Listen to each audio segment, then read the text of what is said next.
નમસ્કાર, હું પ્રોફેસર પ્રયત્કર કાનડિયા. મિત્રો, આજે આપણે વાત કરીશું નેટ સેટ જીઆરએફ પરીક્ષા પાસ કરવા માટેની તેમજ કોઈ પણ કોમ્પિટિટિવ એક્ઝામ પાસ કરવા માટેની વાત કરીશું. મિત્રો, જો આપણે રોજ નિયમિત રીતે વાંચન કરીએ તો ખૂબ મજા આવે. એ મારા એક મિત્ર જીતેન્દ્રભાઈ રેલવેમાં ઓફિસર છે. એકવાર અમારે ચર્ચા થઈ તો કે હું રોજના 30-35 પાના વાંચતો હતો અને વાંચું છું એ વખતે પણ.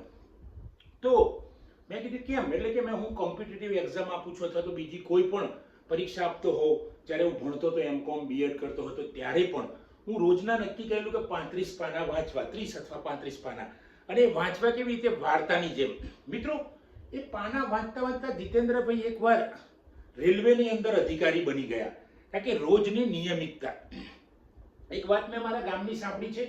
કેવળ કાકા સેનવા કરીને એક મોટા ઉંમરના દાદા હતા, વર્ષો પહેલાની વાત છે. તો એ જ્યારે ગાયનું વાછરડું જન્મ્યું ત્યારે એ વાછરડાને ઊંચકીને ખેતરમાં લઈ જતા હતા. એ વાછરડું ખાસું મોટું થયું તો એ રોજ એમને ઊંચકીને, વાછરડાને ઊંચકીને પેલા કેવળ કાકા ખેતરમાં લઈ જતા હતા, કારણ કે એમને પ્રેક્ટિસ પડી ગઈ. વાછરડાનું વજન માણસ કરતા જલ્દી વધતો હોય છતાં પણ એ વાછરડાને ઊંચકીને મોટી રેલી થઈ, રેલો થયો ત્યાં સુધી એ ખેતરમાં લઈ જતા હતા. પછી કેવળ કાકાનું મૃત્યુ થયેલું. તો આ પ્રેક્ટિસ મેક્સ મેન પરફેક્ટ. મિત્રો, હું પણ તમને એવું કહું છું કે મેં નેટની એક્ઝામ પાસ કરી છે, એ સિવાયની પણ કોમ્પિટિટિવ એક્ઝામ પાસ કરેલી ભૂતકાળમાં. તો એમાં માત્ર મેં એક જ રાખેલું, આવા તો ઘણા મિત્રોના અનુભવો છે, કે રોજ 10 અથવા 20 પાના વાંચવા, પણ વ્યવસ્થિત વાંચવા એને. અને વાંચીએ એટલે એકદમ મનને પ્રેશર પડે એવું નહીં, પણ શાંતિથી વાંચી લેવા. અત્યારે હાલ પણ મારો એક નિયમ છે કે રોજના 1-2 પાના બુકના લખવા. આમ કરતા કરતા મારી લગભગ 45 બુક પબ્લિશ થઈ ગઈ છે અને 5 બુક પાઇપલાઇનમાં છે. તો મિત્રો, આ નિયમિતતાની વાત છે. તમે નેટ, સેટ, જીઆરએફ અથવા તો બીજી કોઈ કોમ્પિટિટિવ એક્ઝામ આપતા હોય ત્યારે નિયમિતતા ખાસ રાખો.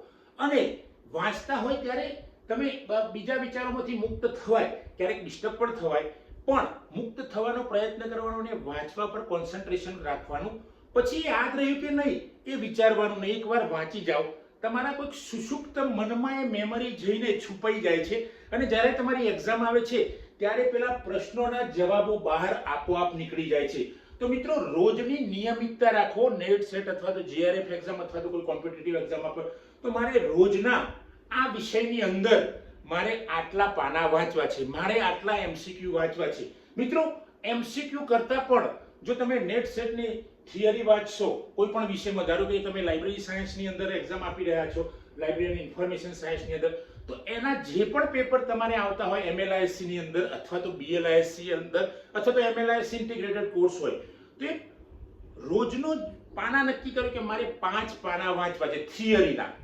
થિયરીમાંથી એમસીક્યુ બને છે. મિત્રો, મેં ઘણા મિત્રોની જોડેથી કોમ્પિટિટિવ એક્ઝામ આપેલા મિત્રોની જોડેથી મેં એમની જોડેથી સલાહ મસલત કરી છે અને એમની જોડેથી રાય લીધી છે કે સર, જો થિયરી વાંચી હોય તો ખૂબ મજા આવે છે, કારણ કે થિયરી ગહનતાથી વાંચી હોય એટલે એની અંદરથી ઓટોમેટિક પેલા એમસીક્યુ ક્વેશ્ચન નીકળે છે. હમણાં જ અમારો એક વિદ્યાર્થી નીરજ વસાવા પાસ થયો છે અને ગૌણ સેવા પસંદગીમાં લાઇબ્રેરિયન અને મદદનીશ ગ્રંથપાલ અને ગ્રંથાલય કારકુનની એક્ઝામમાં. તો એણે પણ એવું કહ્યું કે થિયરી જો આપણે ગહનતાથી વાંચીશું તો આપણને ઘણું બધું આવડી જાય છે. એ જ રીતે દિલીપ ગોહેલ, એક કુંભ ગામના એક થોડાક ઇન્ટિરિયર વિસ્તારમાં રહેતો દિલીપ ગોહેલ પણ આ પરીક્ષા પાસ થયો છે અને એણે પણ એવું જ કહ્યું કે થિયરી જો વાંચીએ તો ઓટોમેટિક એમસીક્યુ ક્વેશ્ચન, જે મોટાભાગે કોમ્પિટિટિવમાં એમસીક્યુ ક્વેશ્ચન પૂછાતા હોય છે, તો એ આપોઆપ આવડી જાય છે.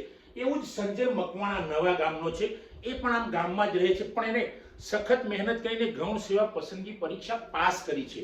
હજુ એની ભરતી થઈ છે એની વાત નથી, પણ પાસ કરવાવાળા વિદ્યાર્થીઓની મેં મુલાકાત લીધી ને એમણે કહ્યું કે સર, તમે થિયરી વાંચો તો ખૂબ તમને યાદ રહી જાય છે. તો મિત્રો, નેટ, સેટ અથવા તો જીઆરએફ ની એક્ઝામ જો તમે આપતા હોય તો તમારા વિષયમાં, ધારો કે તમારો અંગ્રેજીનો વિષય હોય, તમારો ગુજરાતીનો વિષય હોય, ઇતિહાસનો હોય, કોઈ પણ વિષય હોય, તો વિષયની અંદર જે માસ્ટર કક્ષાએ જે તમારી થિયરી હોય, થિયરીને બરાબર પચાવો. થિયરી જો તમને આવડી જશે તો તમે એમસીક્યુ ઓટોમેટિક તમે બનાવી શકશો અને તમને ઓટોમેટિક મેમરીમાં આવી જશે. જે પેલો ક્વેશ્ચન પૂછાશે કે ભાઈ આનો અર્થ આ થાય છે, તો મિત્ર આપ રોજની પ્રેક્ટિસ રાખો કે રોજ મારે 10 પાના વાંચવા આ વિષયની અંદર. 10 પાના વ્યવસ્થિત વાંચો. પછી વાંચ્યા પછી એને યાદ રહે છે કે નહીં ભૂલી જાઓ, કારણ કે કોઈક શક્તિ એવી કામ કરે છે જે તમારા સુષુપ્ત મનમાં જઈને બેસી જાય છે અને જ્યારે તમારી એક્ઝામ હોય છે ત્યારે પેલી તમારી મેમરી પાછી આવી જાય છે. તો મિત્રો નેટ સ્લેટ JRF અથવા તો કોઈ કોમ્પિટિટિવ એક્ઝામ આપતા હોય તો વાંચવાની તૈયારી માટે ખાસ કરીને નિયમિતતા રાખો. રોજના 10, 15, 20 જે પણ તમે નક્કી કર્યા હોય એ તમારા શેડ્યુલ મુજબ વાંચો અને જરૂર પડે તો MCQ પણ વાંચો. પણ આ ખાસ થિયરી પર તમે ભાર મૂકો, અથવા તો તમારું પ્રેક્ટિકલ વિષય હોય તો પ્રેક્ટિકલ વિષય પણ તૈયાર કરવાનો. ધારો કે ગ્રંથાલય અને માહિતી વિજ્ઞાનમાં ક્લાસિફિકેશન અને કમ્પ્યુટર સાયન્સનું એક પ્રેક્ટિકલ પેપર હોય છે, તો એની તૈયારી એ રીતે રાખવાની. એનો પણ એક શેડ્યુલ બનાવો કે આટલો ટાઈમ આ કરવો. તો મિત્રો જો તમે આમ કરશો, નિયમિત રીતે તમે વાંચશો, નિયમિત તમે તૈયારી કરશો, તમારું શેડ્યુલ બનાવશો, એ મુજબ તમે તૈયારી કરશો તો 100% પાસ થશો.